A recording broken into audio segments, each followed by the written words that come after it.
Republik Indonesia, RRI Pro 1. Selamat pagi, Bu Dok. Pagi, Mbak Christine. Salam sehat. Ya, salam sehat, Bu Dokter. Ya, ini tentunya pendengar ingin tahu ya, ini pemerintah bakal segera memberikan vaksin COVID-19 dosis keempat, ini booster kedua.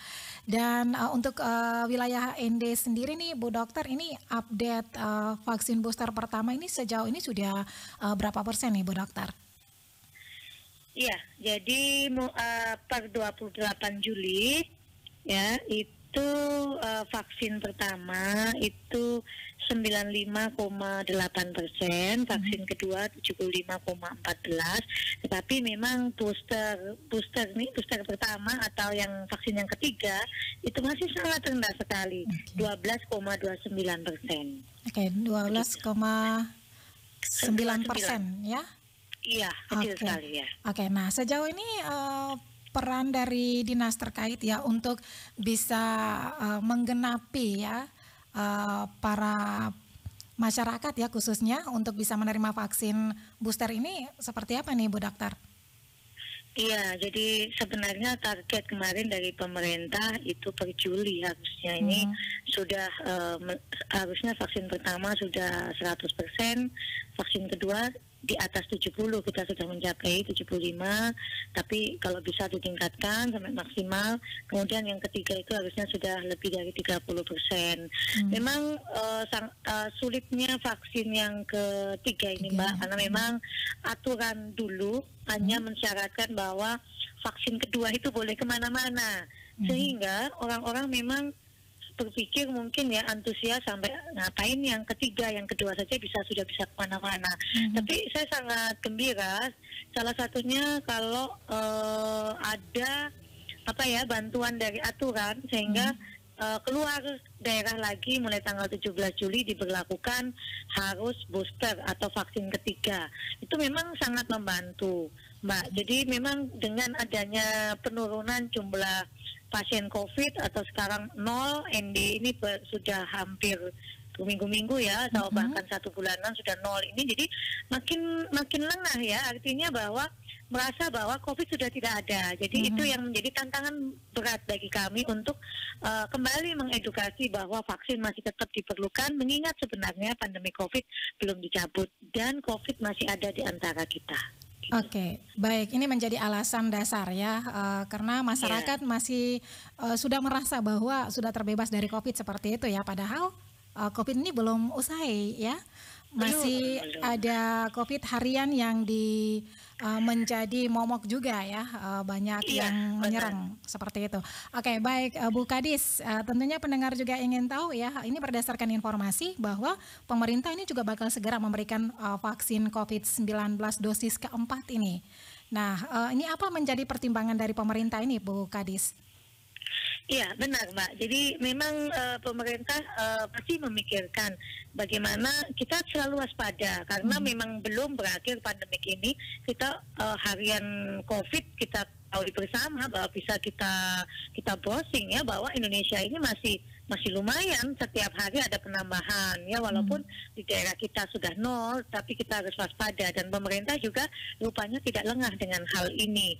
Jadi kemarin muncul SE surat edaran yang nomor HK 02-02-C-3615-2022 tentang vaksinasi COVID-19 dosis booster kedua bagi sumber daya manusia kesehatan. Nah, itu artinya adalah bahwa nanti sumber daya manusia kesehatan atau nakes itu akan menerima dosis keempat atau booster kedua dinamakan. Ya, pertimbangan pemerintah untuk memberikan dosis keempat ini untuk atau booster kedua untuk nakes ini adalah bahwa mengingat jangan sampai hampir kolapsnya nakes yang dulu pernah kita lalui ya, tahun 2020, tahun 2021, 2020 paling kenceng-kencengnya itu kita kolaps nakes kita ya. Jadi karena memang memang sumber daya kesehatan kita juga terbatas. Jadi apalagi kita tetap dianggap menjadi garda terdepan untuk COVID-19. Jadi memang disiapkan nakesnya ini benar-benar harus siap untuk menghadapi seandainya pandemik ini masih terus berlanjut bahkan memuncak lagi. Tapi harapan kita juga jangan, tetapi kita waspada, itu penting. Jadi itu yang menjadi pertimbangan, garda terdepan dulu dikuatkan ya Mbak, jangan sampai kolaps karena memang garda terdepan. Tetapi perlu diketahui juga bahwa di ND ini di seluruh NTT, di Kabupaten ND ini memang vaksin COVID untuk nakes itu tertinggi pencapaiannya. 100% lebih kita punya nakes. Jadi untuk nakes ini memang ND kabupaten yang tertinggi di 22 kabupaten NTT ini. Ya. Oke, ini janji sasaran utama ini para nakes terlebih dahulu ya Bu Dokter ya. Benar. Dan ini rencananya kapan nih untuk bisa menerima vaksin ini? Pemerintah sudah menetapkan mulai tanggal 29 Juli Hari 2022 bisa dimulai. Ya. Harusnya bisa dimulai. Ya, jadi untuk bisa menggunakan semua vaksin yang sudah mendapat izin kedaruratan atau emergency use authorization, begitu. Dengan persyaratan dosis ketiganya itu sudah 6 bulan yang lalu atau booster pertama sudah 6 bulan yang lalu, itu bisa divaksin yang keempat ataupun yang dinamakan booster kedua. Ya. Oke, ini sudah berdasarkan surat edaran dimulai pada hari ini. Nah, untuk Kabupaten ND sendiri kapan nih Bu Dokter?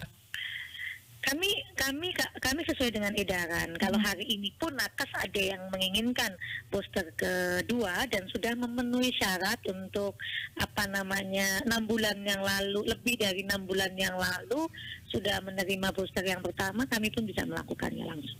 Oke, baik.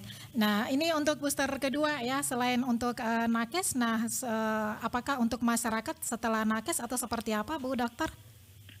Iya, memang waktu kita Zoom ataupun kita baca edaran dan Zoom itu dijelaskan memang untuk sementara memang kita juga tahu ketersediaan vaksin karena ada keterbatasan vaksin di Indonesia ini, makanya harus ada prioritasnya.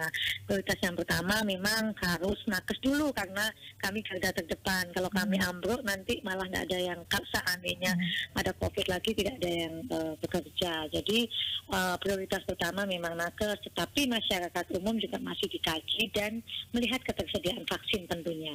Oke, jadi kalau saya yakin pasti akan mengikuti Mbak setelah ini. Oke, baik. Nah, untuk jenis vaksinnya sendiri nih yang akan diterima ini bagaimana nih Bu Dokter? Iya, memang di dalam surat edaran itu pun hanya dikatakan bahwa semua vaksin yang sudah terdaftar atau sudah mendapat izin emergensi penggunaannya itu memang sudah bisa digunakan. Tapi untuk juknisnya saya kira mungkin sama dengan yang booster pertama.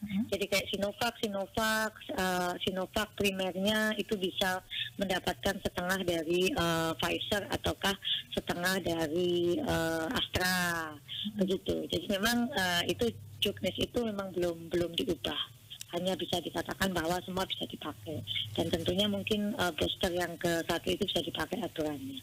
Oke, baik Bu Dokter, silakan apa yang menjadi pesan Anda untuk masyarakat Kota ND terkait dengan booster pertama ya dan booster kedua ini seperti apa, kemudian juga untuk nakesnya, silakan Bu Dokter. Iya. Baik, jadi saya berharap bahwa keinginan vaksin dari antusias masyarakat itu tetap ada dan saya menghimbau bahwa semuanya masyarakat sebaiknya atau wajib sampai booster pertama untuk sementara ini, sehingga dan keinginan untuk booster ini jangan hanya untuk memenuhi aturan perjalanan ataupun aturan yang lain, misalnya penerimaan bansos dan lain-lain, tetapi menyadari bahwa kepentingan booster ini untuk diri sendiri supaya kita tidak terkena COVID. Untuk para nakes, saya sangat berharap semoga vaksin keempat ini bisa berjalan dengan baik dan saya himbau seluruh nakes di Kabupaten ND ini untuk mengikutinya, mengingat kita akan menjadi garda terdepan dalam penanganan COVID-19. sehingga Kabupaten ND senantiasa insya Allah semoga selalu bebas COVID-19. Amin. Baik, terima kasih Bu Dokter untuk waktunya pagi hari ini bersama Pro 1 RRI ND. Selamat kembali beraktivitas, salam sehat Bu Dokter. Ya, salam sehat, selamat pagi Mbak Christine.